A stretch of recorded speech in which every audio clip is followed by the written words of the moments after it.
So like any good founder, you were eager to get on with it, so we came to the stage a little early, but I think it was also just so we could have applause twice. Yeah, absolutely. Couldn't wait.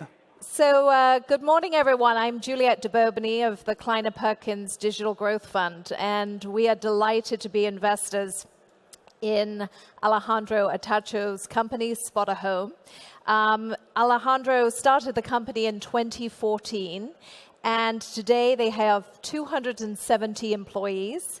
They operate in 10 European cities, and it is Europe's fastest growing mid to long-term home rental platform. The Kleiner Perkins Digital Growth Fund just led a $40 million raise, and we were thrilled to join Passion Capital and Saya Ventures in this.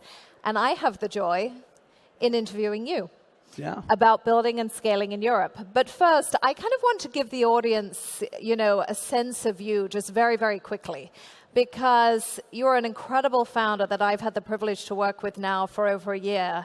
So would you indulge me in a quick lightning round of questions so we can just tell people a little bit about you? Yeah, absolutely. Let's go for it. Let's go for it. Yeah. So just so you know, he has no idea what I'm about to ask him. Texting or talking? Talking. Beach or mountains? Mountain. Jamon or olives? Oof, that's tough. Ham. Yeah. Okay. Real Madrid or Atletico Madrid? Real Madrid. I would say Malaga, my hometown. Okay, fine. Now, this is a real question. How many Spotahome T-shirts do you own? Okay.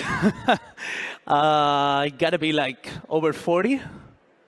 How many non-Spotahome T-shirts do you own? Maybe less than 10. How many homes have you personally checked as a spotter? Oof. I don't know. 50? Okay. My co-founder Bruno, he did like over 200. 200? Yeah. That's amazing. Okay, now how many times have you personally moved using Spotahome? 6 times. 6 times? Yeah, in 4 years. 6 times in 4 years? Yeah. Do you have any more moves planned? Not for now. Well, maybe soon. Maybe soon. All right. So let's get into this. You're 4 years into building this company. Mm-hmm. What advice would you give to your younger self? I would give many. I think first one, it would be being a little bit more patient. Yeah. At the beginning, you just want to do everything. And with patience brings more focus in your way of thinking. Then second, I would say, when we started, like everything seemed very urgent and very important. And it felt like every day, the house was going to fall apart. But then you just realize that things are not that way, that you got to be with, the more patient you are, you realize that things have always a solution. And then it's a matter of time. So you need to take time, think, and then solve the problems rather than go with the first answer that you have there. Then I would say, this is a long journey, as and it goes again with the same point, with the first point of being patient. It's like as a long journey, you gotta give yourself some time, and this is like a marathon rather than a sprint, especially if you have global ambition and a long-term vision. And then, so for example, in my first 5 years, never took a holiday. I took my first one this year, a week. So I think that affects. You can get into burning mode, and that is dangerous as a founder. Then I would say, my last point, it would be like at the beginning you are in the mud and in the dirtiness, like trying to do everything, being constantly with the teams, hearing all the ideas, wanting to do everything. But the more you get into that, the less time and space you have to think. And there got to be someone in the company that got to think more global, got to think years ahead. And if you are in the middle of everyday problems, then that is very difficult to do.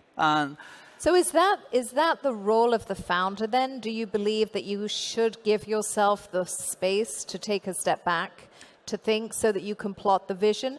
Or did you construct, because you have co-founders, do you have that relationship where you can go off-site and create that white space? Yeah, so I always relied in my co-founders and have chats, but they are also all the time into the business. So a year ago, actually, we decided to do an offsite, and we went to San Francisco, the three of us. And because we spent like a year constantly at the office and not looking ahead. And it was from that trip in San Francisco where we started to see things in a much bigger scale. Yeah. And we were like, okay, we got to recover the global ambition that we had. Then when you are in San Francisco, so it's all about talent. A players hire A players. Teams are built by the best people. So we saw that in San Francisco, and then from that trip, we decided to upgrade the whole executive team. Really? And because there was no way that we could accomplish the ambitious vision that we have without recruiting the best. And for that, it wasn't only about hiring the best people into the executive team and the company, but it was also about bringing top-tier, world-class VCs. So investors as partners, right? So I told my co-founders, I said, Series B is going to be from one of the best investors team here in San Francisco, and that's where the journey actually started then. Yeah. So I love that.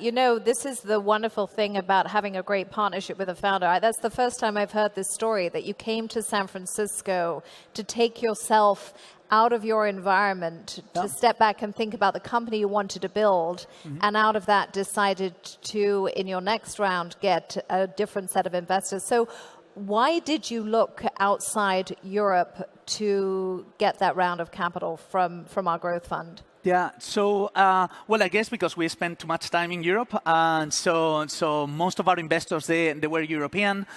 And, I spent a lot of time in London and Berlin, Paris, Madrid, and you kind of get a sense of the kind of investor partners that are in Europe, which are great, and also the kind of executives that they are here in Europe.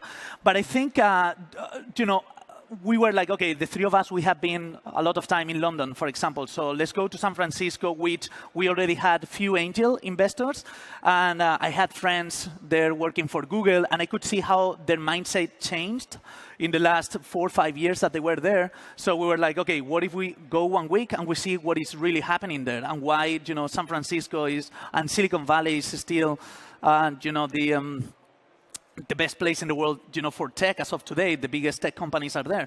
And so that's how we decided that, yeah. And so one of the things that I've personally enjoyed working with you and SIA Ventures and Passion Capital has been how we've all come together to bring you our collective networks. And what was really interesting, I found, as Alejandro, you structured the financing. You wanted to have institutional capital, but you also wanted to carve out sufficient capital for angels. Yeah. Even in this current round, we were able to bring our networks to bear. How have you utilized your angel investors and advisors as you have built the business in this next phase? So, actually, before I answer that, I'll explain you why we decided on structuring the funding round like that. And it comes actually to your first question about what would have done differently. It's at the beginning, we were very careful with the dilution. So we had opportunities to include amazing people in the cap table, like entrepreneurs, founders, and stuff, like from which who we could learn a lot. And we never did because we didn't want to get diluted in the early days. And I think that is one of the biggest mistakes that we did and one of my biggest learnings. So then I got obsessed by bringing in the most intelligent people, smart people, ambitious people, and people with different expertise that we could actually leverage on and learn from. And so that's why we included in the round, many angels, and in the previous rounds. And then, and I gotta thank you a lot and your team for this. Like, it's been incredible for every single challenge that we face constantly to be able to just reach out to one of these entrepreneurs that they lived exactly the same, and then just get those, for a couple of hours, you get so many advices, and it changed completely your way of thinking, and then you just go back to your company and to the team. I personally share all the knowledge because I think I shouldn't have the only right to have that knowledge and that exposure. It should be my whole team to actually be exposed to that. And well, I have to also say, that highlights 2 points, which is one, focus, because I think there's always a risk when you have a lot of well-intentioned voices around the table to get distracted. And I think one of the things that you've done really well is you've been extremely focused and extremely disciplined about when and how you want to take those voices. So if you've got a product question, to whom to reach. If you've got a scaling question, we had a good conversation with a mutual former executive from Google who had done a lot. So you've been very disciplined with that. But I want to jump into communication, because one of the riddles when you're building a fast-growing business, particularly when you have a lot of capital, is how do you make sure you bring the early stage employees along and keep that great sense of culture and depth? Communication. How do you communicate with your team to make sure that everybody feels the same Spotahome mission? Yeah.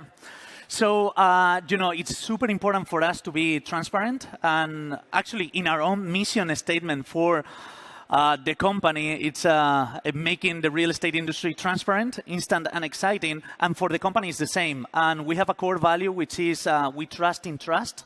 And it's very related to the transparency, not only to our customers, but also to our spotters, as we call them. We hate the word employee. So, and an example is this, for example, you mentioned a former executive at Google, and I had an incredible chat with him. I learned so much from him, and then I was taking notes, and in my flight back, I was just, writing an email which I shared with the whole company, not only with the people that they were there, but also new hirings that we do. And that is one of the many examples. So on the learnings, we shared a lot, podcasts, books, buying books for everyone. So we truly believe that they should learn.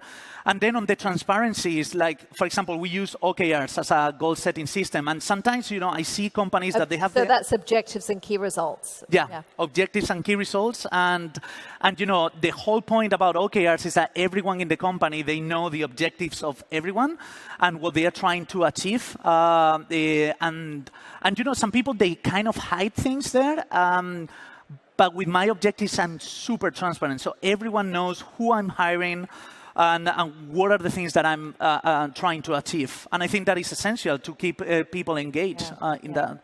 And the more you share, at the end, as a CEO of a company, at the end, you are naturally exposed to more things that even my co-founders, they are not exposed. So I feel very privileged in that. So I think it's very generous to share that and make the rest of people in the company better. And that's how they are going to follow you. I think that's such a key point. We often say for a CEO, for a founder, it's lonely at the top, but because you are so transparent, you have made yourself accessible, and so you've been able to surround yourself with great people. Let's jump to the business. Yeah. What makes Spotahome unique? So one concept that we love is the home checkers. Those are the individuals that they go to every single house to do videos in 360, photos in 360, and normal photos, floor plans, and gathering all that material. And the importance of those home checkers is not about just the audiovisual material of the house and providing all that information to customers, but it's also about being that local friend that provides you more information about the neighborhood, about the landlord, about the property, giving a personal opinion. And that is the local friend that we all wished that we had in a city, right, when we were going to move to that city, or even within the same city if you are changing neighborhoods. And so we love that part. That is unique. We are the only company in long-term rentals that we have all that operating system and all that engineering around getting home checkers quickly to your house and list properties very fast in your house. And that build trust and for both sides, and we love that. That's been one of the fascinating things I found watching this business is how many people move within their neighborhood. Mm-hmm. By the way, you're a prime example of that. This is what I love. You do walk and talk the business. But do you think that is the spotters and the sort of the trust and transparency that allows people to have the confidence just to move within their neighborhoods? Yeah, so it's a mixture. It's with that reviews. So, for example, if you go and see a property, offline in the traditional way, you would never know what the previous tenants actually, you are never provided with that kind of information, which we gathered that kind of information. So and also, like sometimes you go and see properties, and then we all have those experiences where you are like kind of kicked out in 2 or 3 minutes, or they are like kind of in a rush, or sometimes you go and do house viewings with 10 other people, and then you are not properly seeing the house, asking the right questions and stuff. But we managed to do that when the home checker go to the house, we are taking valuable time to check everything, to ask the right questions. We became more experts on how the house and the rules and all of that works. So all of that together creates a better online viewing experience, which it would be offline experience. And also you can do that from the comfort of your couch, and just with 2 clicks, rent a house for 1 year, 2 years, instantly. So yeah, and also when you choose a house, one thing that I love from the experience is that you choose the house, but then you can recreate yourself on living in the house, because you can go back to all that material and say, okay, well, I'm going to change this, I'm going to put a sofa here or whatever, because you can constantly see the 360s and videos, which if you go offline, then you kind of forget about the house, and you cannot recreate on that. So right now, we're in 10 European cities. 5 years from now, where do you see this business? So we see, we want to transform the whole rental experience worldwide, and we want every single transaction related to rentals being entirely online in one single platform, and we want to expand that vision in every single country and major city in the planet. And given that scale, scaling is tough. What are the major constraints, major obstacles? What are you now anticipating as you build and expand that you're going to need? You've got enough capital right now. Yeah. So what are the constraints to getting there? So first thing is the team. So as in Good to Great, the book. Yep. They say in one chapter, first the who, then the what. Yeah. So we are precisely in that moment right now. So building the new executive team for the company. And on that, let's just highlight that, because I think what's so challenging for many companies growing at such a pace. So you've just taken on $40 million of capital. You've got 270 employees. You're growing really fast. One of the key things that I learned from the early days building the Google leadership team is you really have to level up and then level up again. You have to set such a good, strong bar and hold to that bar, even though you're under pressure, because otherwise you will be in perpetual rebuild, and that creates just such a corrosive environment in a company. And so I think it's been fascinating watching you as you're hiring onto your leadership team right now truly do global searches. You're boldly saying, I'd love to be able to recruit people out of Silicon Valley, or at any point in the world into Europe, which I think is great. And, people are really excited to consider that opportunity. Yeah, no, absolutely. And I got to say that, you guys and your team, and especially you, we have been working a lot these months and trying to recruit the best people here. And as you say, the first time, I remember the first time that I met Mood in San Francisco. My partner, Mood Regani, yes. Yeah, I was telling him, I said, we have this long-term vision, we were talking about the numbers, and I was like, but there is no way that we're going to get there if we don't build the best team. So I was super straightforward in our weakness there.